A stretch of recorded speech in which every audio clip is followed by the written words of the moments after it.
Bismillahirrahmanirrahim. Assalamualaikum warahmatullahi wabarakatuh. Hai anak-anak hebat, apa kabar kalian hari ini? Bertemu lagi dengan Bu Ros dalam pembelajaran Bahasa Indonesia untuk kelas 9. Dan pada pertemuan hari ini, Bu Ros akan melanjutkan materi yang sudah kita bahas kemarin. Kalau kemarin kita membahas mengenai strukturnya, hari ini seperti biasa kita akan melanjutkan membahas mengenai aspek kebahasaan atau unsur kebahasaannya. Dan pada teks apa hari ini kita akan membahas? Tentu kalian masih ingat ya, hari ini kita masih akan melanjutkan mengenai teks tanggapan dan khususnya kita akan membahas mengenai aspek kebahasaannya. Nah, aspek kebahasaan pada teks tanggapan itu ada dua. Yang pertama mengenai bahasa deskriptif dan yang kedua mengenai kalimat penilaian. Seperti apa sih bahasa deskriptif dan kalimat penilaiannya? Mari kita simak bersama.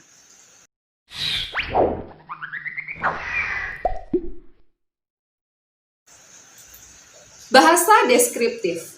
Deskriptif sendiri berasal dari kata deskripsi yang berarti penjelasan ataupun pemberian ataupun perincian. Nah, bahasa deskriptif pasti berhubungan dengan sesuatu yang rinci, sesuatu yang jelas. Maka bahasa deskriptif itu adalah uraian ataupun pemaparan dengan kata-kata yang rinci dan jelas. Ingat, kata-katanya harus rinci dan jelas.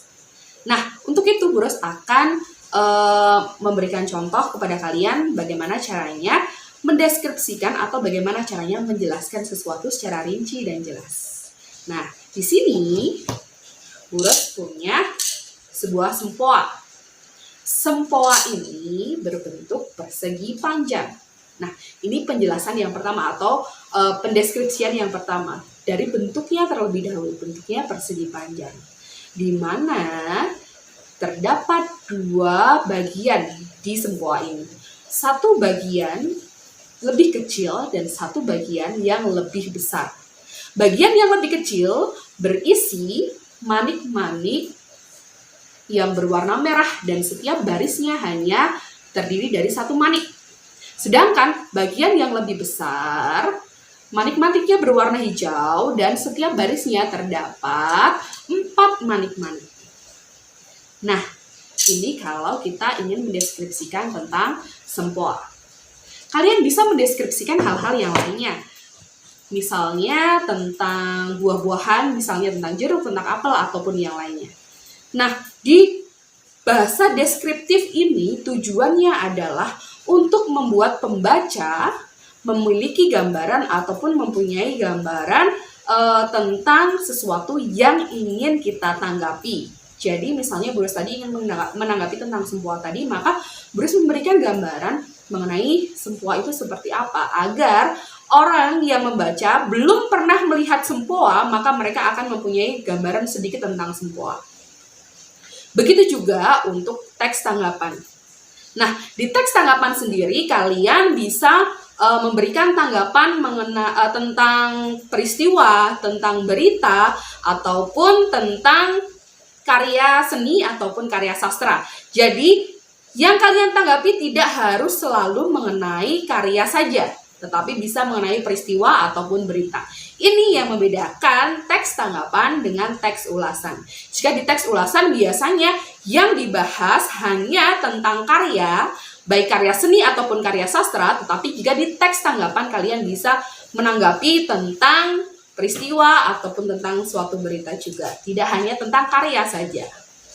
Nah, di sini Bu Ros punya satu contoh, satu paragraf yang berisi kalimat atau bahasa deskriptif.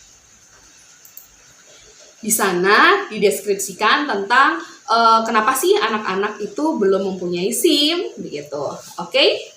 Dan di kalimat pertama, kalian bisa membaca di sini, anak-anak tersebut belum memiliki SIM karena usianya belum mencapai 17 tahun. Nah, berarti anak-anak yang belum mempunyai SIM itu biasanya usianya belum mencapai 17 tahun. Nah, termasuk kalian, berarti kalian belum boleh naik motor karena belum punya SIM. Nah, kemudian di kalimat kedua, Bahkan tak jarang tinggi badan mereka pun belum mumpuni menapak jala. Di sini menapak jala maksudnya adalah tinggi badannya terkadang belum mencapai tanah ketika mengendarai sepeda motor. Kenapa anak-anak belum boleh memiliki SIM karena hal tersebut?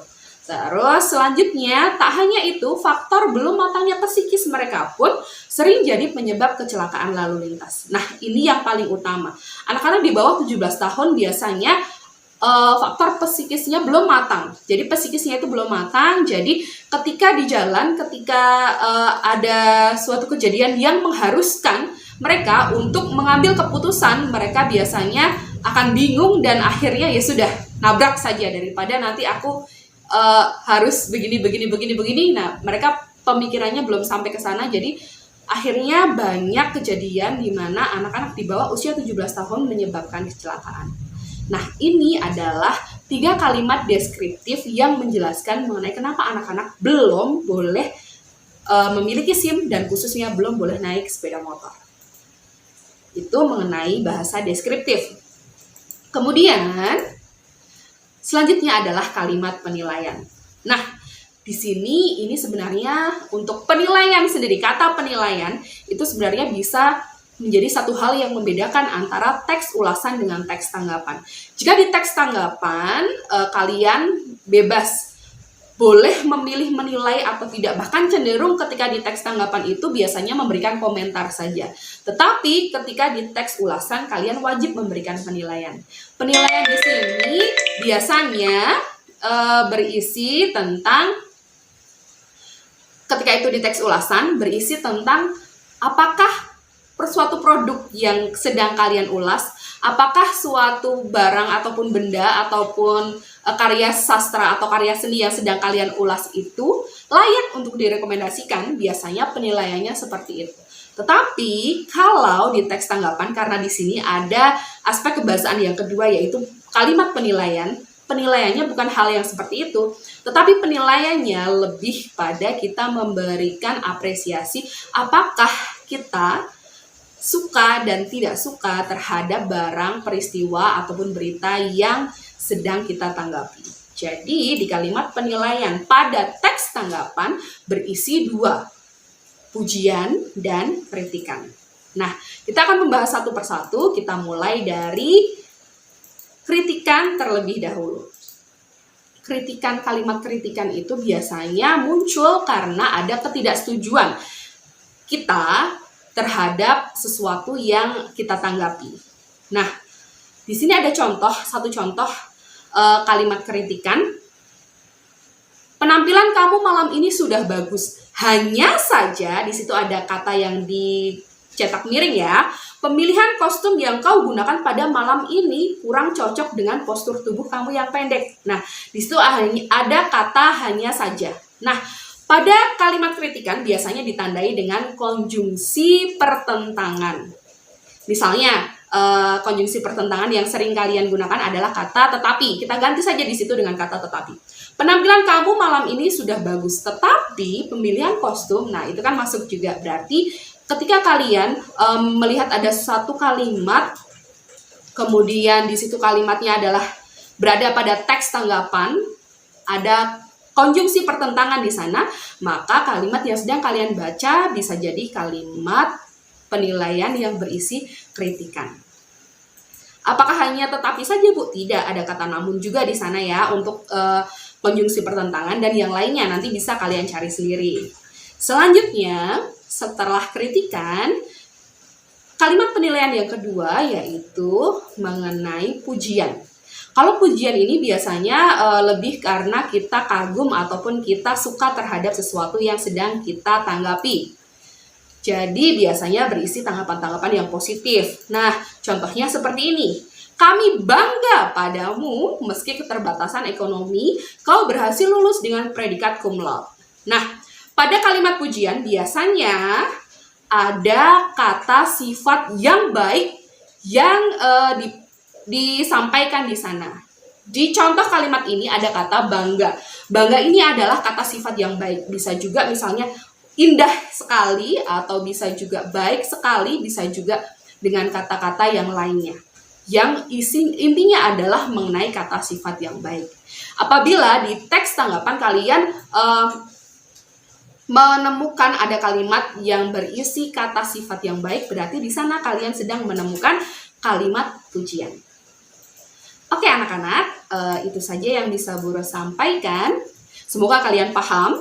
Apabila kalian nanti belum paham, kalian bisa menanyakannya melalui aplikasi Edmodo ataupun bisa langsung WhatsApp ke nomornya Bu Ros. Oke, selamat belajar dan semoga kalian tetap bahagia di rumah. Bu Guru akhiri. Assalamualaikum warahmatullahi wabarakatuh.